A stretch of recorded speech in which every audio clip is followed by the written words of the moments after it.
On est vraiment sur une zone clé. Cette zone clé autour des 2410, 2420 a vraiment fait office de support puisque ce matin, l'action cote 2536. Donc, on est en train de retourner là aussi la tendance qui était une tendance corrective depuis le test des 2950.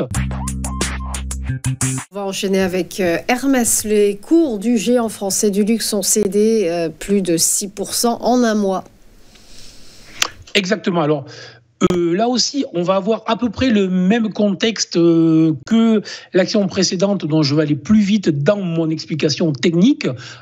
On est aussi sur un retracement. Là aussi, je vous ai mis des niveaux de Fibonacci. Donc, on est sur un retracement qui a été plus marqué puisqu'on a dépassé le niveau des 38 pour aller s'appuyer sur le niveau des 50%.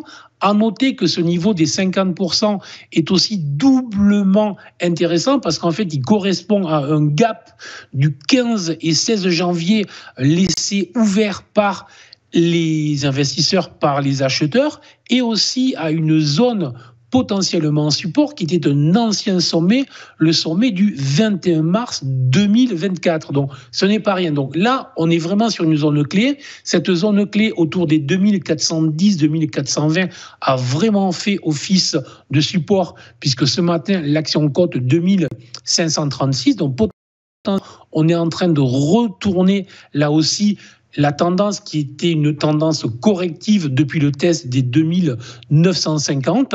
Donc, surveillez là aussi, on pourrait avoir des signaux d'achat dans la zone actuelle, 2400, 2500, avec potentiellement, pourquoi pas, revenir, non pas tout de suite probablement sur les 2950, mais pour essayer de revenir déjà dans une zone comprise entre les 2700 et les 2770 exactement. Donc, surveillance à l'achat pour le titre qui a bien corrigé et qui reste, malgré sa valorisation très élevée, qui reste une des rares valeurs du luxe que les opérateurs, que les investisseurs continuent à vouloir acheter dans le contexte géopolitique troublé que nous connaissons.